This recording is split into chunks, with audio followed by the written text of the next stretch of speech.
boa noite. Você fica agora com as notícias que são destaque em Minas nesta sexta-feira.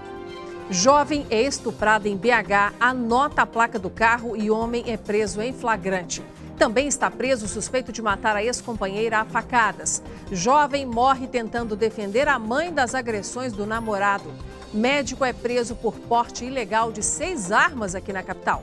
Importunar mulheres e homens no transporte público passou a ser crime e pode dar até 5 anos de cadeia. Até amanhã, Belo Horizonte é a capital do empreendedorismo digital. E hoje você vai conhecer aqui no jornal uma orquestra muito diferente que usa instrumentos feitos de cerâmica. Mais informações sobre essas e outras notícias a partir de agora.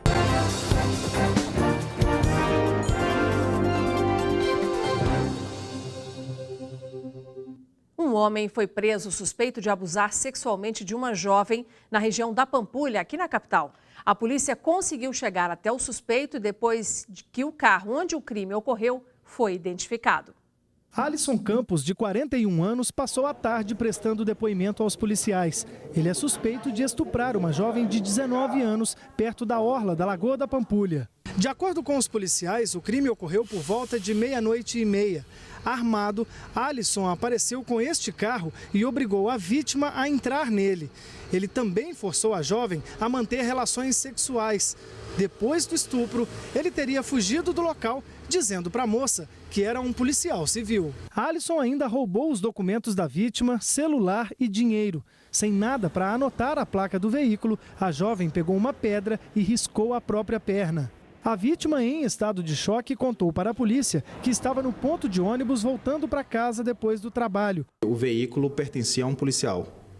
A partir daí, diligenciamos até a presença desse policial e ele reportou que havia vendido o carro há 9 dias. De posse das informações do comprador do veículo, os investigadores foram até o verdadeiro suspeito que não resistiu à prisão.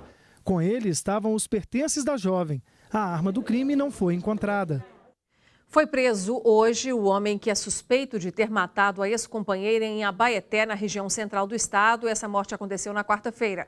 Cristiano Fonseca dos Reis, de 26 anos, foi encontrado a 400 quilômetros do local do crime, em Buritizeiro, no norte do estado. Segundo a PM, a vítima, Rosa Anita Guimarães, de 40 anos, foi encontrada com marcas de facada. As filhas da vítima relataram que o suspeito a ameaçava com frequência. Uma testemunha declarou ter visto Cristiano entrar na casa da vítima. Casos de feminicídio, como esse que levaram à morte da Rosa Anita, passarão a ser investigados aqui em Minas por uma delegacia especializada. A informação foi divulgada hoje pelo governo do estado e o decreto deverá ser publicado na semana que vem. As mulheres terão atendimento psicológico, jurídico e vão contar com parcerias para inserção no mercado de trabalho. A nova delegacia deverá ser instalada na região central da capital, já no começo do ano que vem.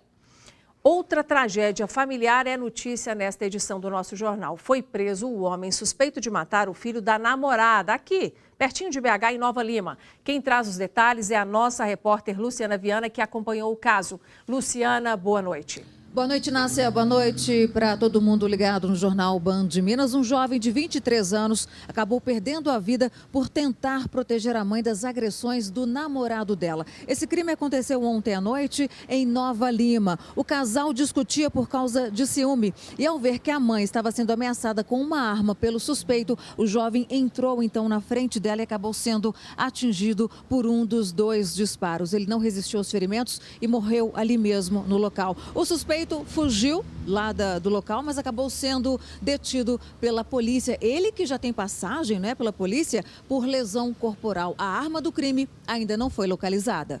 Luciana, você também vai trazer para nós agora informações sobre um flagrante inusitado que a polícia fez na madrugada de hoje, quando policiais faziam uma ronda e avistaram 5 homens em atitude suspeita. Conta pra gente como é que essa história se desenrolou. Exatamente. Nasce na rua JK, no bairro Taquaril, região leste de Belo Horizonte. A Polícia Militar fazia uma ronda de rotina, avistou 5 suspeitos ao redor de um carro. A polícia então abordou esse grupo, 3 conseguiram fugir para uma mata que fica bem próximo do local, 2 foram detidos. Os militares perceberam gritos que vinham do porta-malas. Ali dentro do porta-malas havia um jovem de 21 anos que seria executado pelo grupo grupo, segundo a Polícia Militar, esse jovem teria roubado pedras de crack desses 5 suspeitos. Ou seja, 2 detidos, esse jovem libertado e os outros 3 a polícia ainda está em busca, viu, Inácia? Quer dizer, parecia que esse jovem estava jurado de morte, né? Ou seja, escapou por um triz. Exatamente. Tá certo. Obrigada, viu, Luciana, pelas informações. Um médico foi preso por porte ilegal de 6 armas na madrugada de hoje em casa no bairro Barro Preto, região centro-sul de Belo Horizonte. Segundo a polícia, a família tentava levá-lo para uma clínica de reabilitação quando ele reagiu e ameaçou os enfermeiros. Bruno Samuel José de Araújo, médico cardiologista de 30 anos, foi preso na madrugada desta sexta-feira no prédio onde mora, na região centro-sul de Belo Horizonte. Vizinhos acionaram a polícia depois que ouviram gritos que vinham de dentro do apartamento. A mãe, a esposa e a filha de apenas 8 meses do médico estavam no local. A confusão começou porque agentes tentavam levá-lo a uma clínica de reabilitação. Quando a Rotan chegou ao apartamento, o médico estava sob o efeito de drogas e com uma pistola na mão. Segundo a PM, Bruno, que não chegou a atirar, não aceitou se tratar contra o vício e teria usado a arma para ameaçar os profissionais do centro de reabilitação, que correram do local. A família diz que ele pode usar outros tipos de droga, mas segundo ele, só mesmo maconha. O médico faz residência no Hospital Vera Cruz, região centro-sul da cidade. Ele foi encaminhado à central de flagrantes da Polícia Civil, na região leste da cidade, onde ainda está preso. Ele não possui porte de arma e ainda ameaçou os policiais. Todo o local que a gente esteve com ele teve algum tipo de agressão verbal. Tanto na UPA que a gente atendeu, quanto a gente, ele fez ameaças que policiais, agentes de segurança que foram atendidos com ele talvez não vai atender com tanta boa vontade, chegando a dizer que vai aplicar medicamentos que prejudiquem a saúde dos agentes. Veja agora outras notícias que são destaque em Minas nesta sexta-feira. Esta fábrica de meias que pegou fogo na madrugada de hoje em Juiz de Fora, na Zona da Mata, será parcialmente demolida. Os 3 pisos foram atingidos e a fachada desabou. Ninguém ficou ferido e ainda não se sabe as causas do incêndio. Carreta pega fogo e interdita parcialmente por quase 16 horas a BR-050, próximo a Uberaba, na região do Triângulo Mineiro. 30 toneladas de óleo de cozinha estavam sendo transportados. As chamas atingiram a vegetação. O corpo do haitiano que morreu soterrado em uma obra em Uberlândia, no Triângulo Mineiro, será enviado hoje para o país de origem. Ele trabalhava em uma vala ontem quando a terra cedeu, atingindo ainda um colega dele que teve fratura nas costelas. As obras estão sendo feitas no estacionamento do Hospital Uberlândia Medical Center. Importunar mulheres e homens no transporte público e em outros locais também passou a ser crime. Antes era considerado apenas contravenção e o acusado só tinha que pagar multa. Agora, o suspeito poderá ser condenado de 1 a 5 anos de prisão.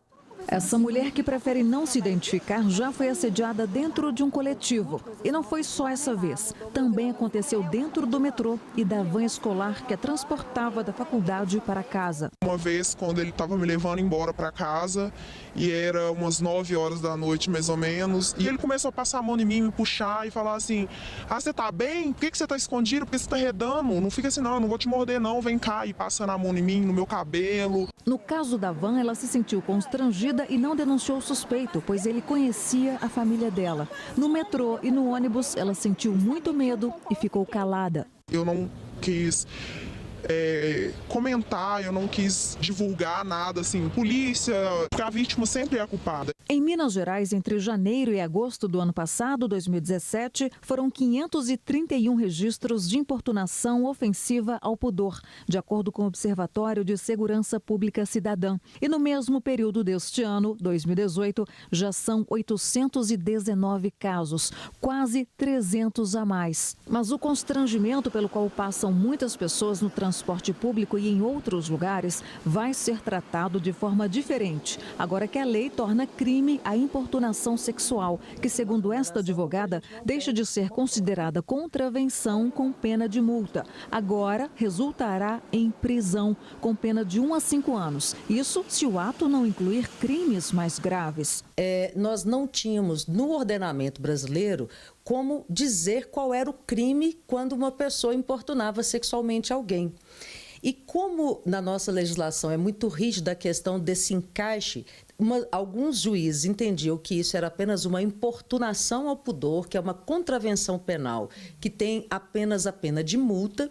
Outros falavam que era um constrangimento legal e, em alguns casos, chegaram a falar no estupro, que aí é um crime grave, de uma pena alta.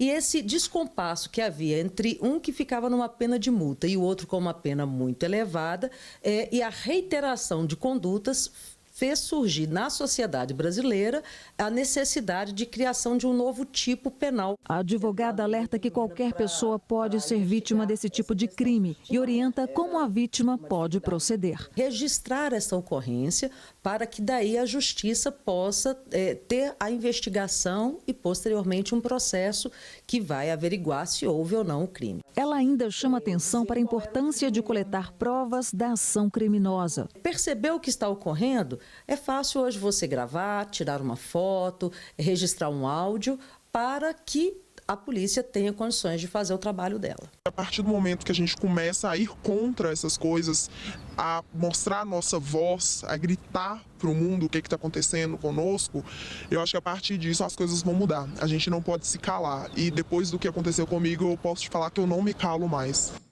É isso, nenhuma de nós mulheres que for vítima ou que testemunhar alguma agressão desse tipo deve se calar. E o telefone para a gente fazer essas denúncias de violência contra as mulheres é o 180. Agora é o seguinte, essa nova lei sobre importunação sexual contempla os homens também. Portanto, aqueles que se sentirem agredidos devem denunciar, só que em outro telefone, que é o 181. Falar da morte ainda em vida é difícil para muitas pessoas, mas é importante para a ciência. Um projeto da Universidade Federal do Triângulo Mineiro está procurando conscientizar a população sobre a importância da doação de corpos para serem estudados. Você doaria seu corpo para estudo? Sim. Já pensou em fazer isso alguma vez? Já, mas tem a opinião da família também, não é só a minha, né? Não.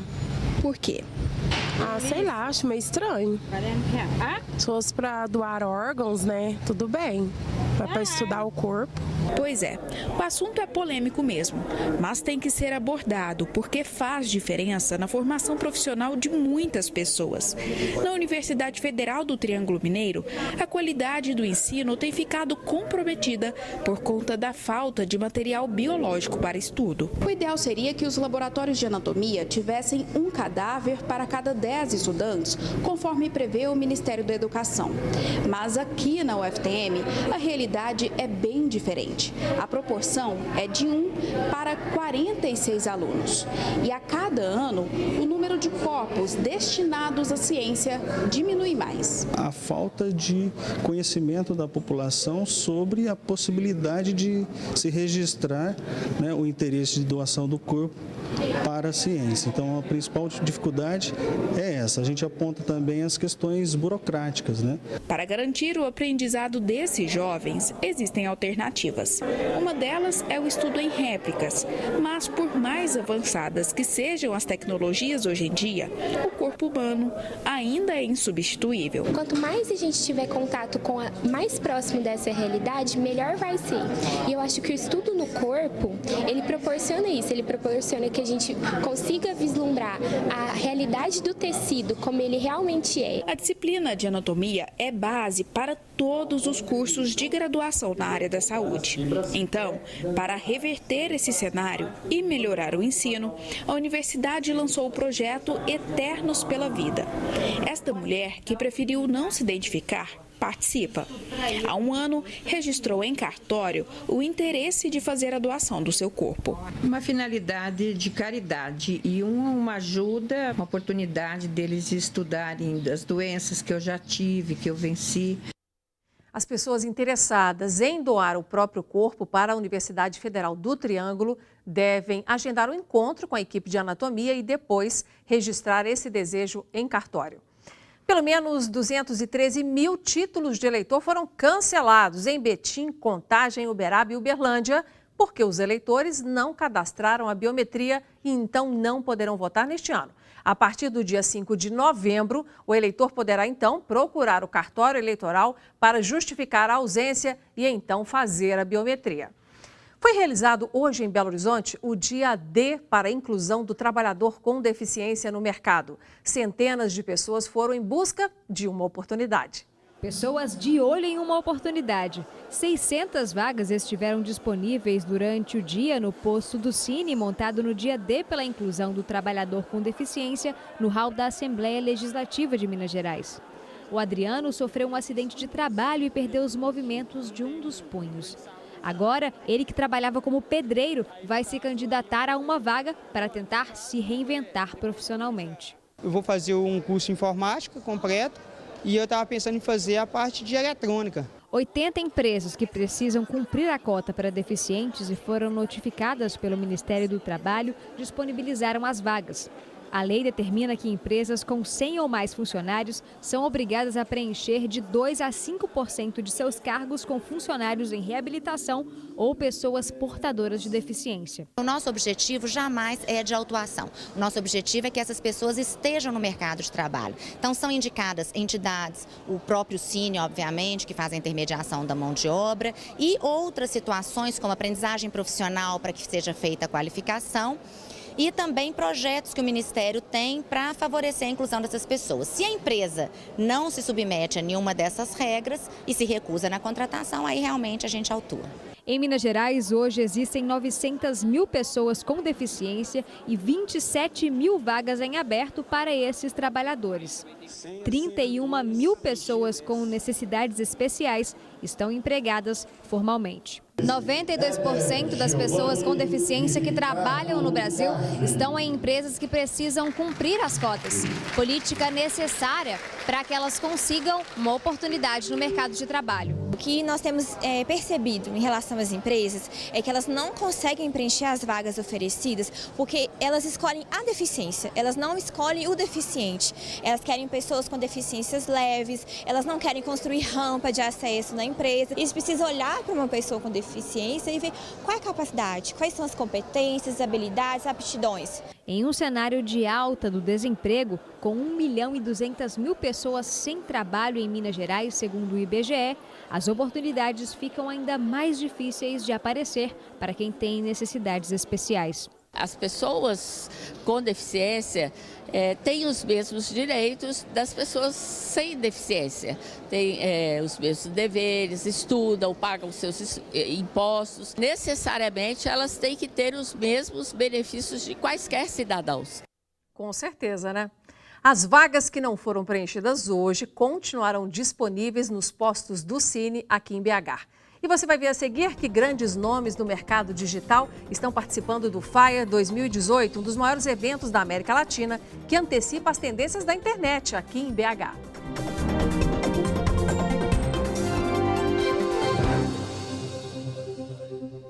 Até amanhã, Belo Horizonte é a capital do empreendedorismo, do marketing e da cultura digital, isso na América Latina. Grandes nomes do mercado participam do FIRE 2018. O evento antecipa as tendências da internet e motiva quem quer empreender. Desafios e inovações nos mais variados cenários do mercado digital. Mais de 3.000 participantes em 3 dias. Tudo isso no FIRE Festival, evento que só cresce em Belo Horizonte. O encontro é idealizado e produzido pela Hotmart, plataforma de produtos digitais. Tem pessoas de todos os estados do Brasil aqui. Tem gente de 14 países diferentes, então assim, e a gente faz questão de fazer em Belo Horizonte, vamos manter em Belo Horizonte. Todo mundo pergunta, vocês vão para Rio, vocês vão para São Paulo? Não, nós vamos ficar aqui e vamos ficar ainda maior no ano que vem. O FIRE Festival está na 4ª edição, uma oportunidade de conhecer novidades e tendências do mercado, trocar experiências. Além disso, o público pode ter o contato com grandes palestrantes que são referências em marketing e empreendedorismo digital no Brasil e no mundo. O músico Kiko Loureiro, fundador do grupo Angra e atualmente no Megadeth, foi palestrante pela primeira vez do evento. Eu contei essa história, essa transição do VHS, o DVD. DVD e hoje em dia fazendo aqui pela internet, né, os produtos aqui com a Hotmart via internet. O Gustavo é nutricionista, o seu Elias é cabeleireiro. No Fire Festival, eles buscam inspiração no mundo digital para os seus negócios. Isso aqui é igual a Disney, né, para uma criança e tal. Então, tá presente aqui no Fire, eu acho que todo mundo que mexe com marketing digital, rede social, é um evento obrigatório. Muitas pessoas ainda não conhecem o poder do digital. E isso pode ser uma alternativa para aumentar bastante, melhorar o faturamento e até sair de uma crise. Neste stand, oportunidade de quem não é palestrante falar sobre suas experiências. Em 90 segundos, quem tiver as melhores ideias pode virar palestrante nas próximas edições. Cada vez mais o mundo está caminhando para um compartilhamento genuíno, pessoas se conectando. Então essa mentalidade de escassez, de guardar para si conteúdos, está cada vez caindo mais e abrindo, enfim, um horizonte de compartilhamento, que é o que esse evento proporciona. Terminou hoje o prazo para o saque do PIS/PASEP. O horário de atendimento das agências da Caixa chegou a ser ampliado para atender quem deixou para sacar no último dia. Hoje de manhã, cerca de 4 milhões de trabalhadores ainda não haviam resgatado o benefício. Quem perdeu o prazo terá que aguardar quando completar 60 anos de idade ou então atender requisitos previstos por lei, como invalidez ou doença. Os 3 times da capital vão jogar no final de semana pelo Campeonato Brasileiro. O América entrará em campo amanhã contra o Corinthians no Independência, às 7 da noite. No domingo de manhã, o Cruzeiro jogará em São Paulo contra o Palmeiras. E o Atlético vai encarar o Sport no domingo à tarde, no Independência. E na segunda-feira, você sabe, vamos te mostrar os resultados e os melhores lances aqui no Jornal Band Minas. E depois do intervalo, você vai conhecer uma orquestra de instrumentos feitos de cerâmica criada aqui na capital.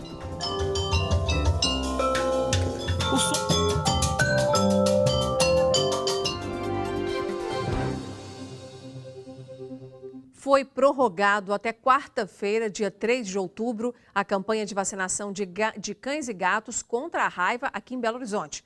Devem ser imunizados os pets com mais de 3 meses de idade. 106 postos distribuídos pelas 9 regionais vão atender das 8 da manhã até as 5 horas da tarde. A lista com os locais está lá no site pbh.gov.br.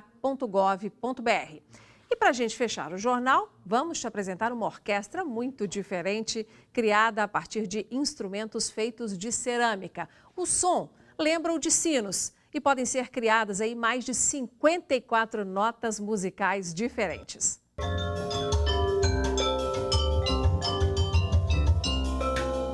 Os sons parecem de um sino, mas vêm destas peças de cerâmica. Todas foram fabricadas em um ateliê em Belo Horizonte. A ideia nasceu por acaso. Nesse exercício do fazer do ateliê mesmo, um dia, ocasionalmente, assim, eu fui desenfornar umas peças e percebi que saiu uns acordes, umas notas. Ao descobrir que os objetos de cerâmica poderiam emitir vários tipos de sons, o Máximo decidiu criar instrumentos com este tipo de material. Ao todo, ele desenvolveu 103 peças que podem produzir até 54 notas musicais diferentes.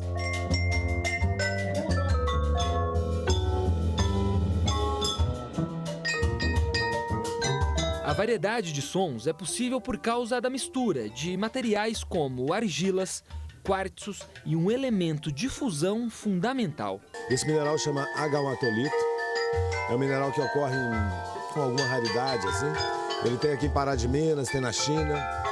E ele é, na verdade, a base do fornecimento de 2 elementos que fazem ela ficar dura e soltar esse som. Com o tempo, o projeto cresceu e o artista plástico decidiu montar uma espécie de orquestra com os instrumentos de cerâmica. Para dar ritmo e afinação às peças, convidou alguns músicos para participar desse trabalho. A cerâmica ela é muito sensível ao tempo, né? Sensível à umidade, sensível à temperatura. Então a gente não tem um controle total. Isso é parte também da graça da coisa e da arte, né? Então a gente consegue ter como resultado cerâmicas afinadas numa determinada nota, porém assim a gente precisa de uma microafinação final que a gente faz com a água. Essa é a primeira vez que eu conheço alguém trabalhando com cerâmicas afinadas em escala, cujo material vibratório é a própria cerâmica.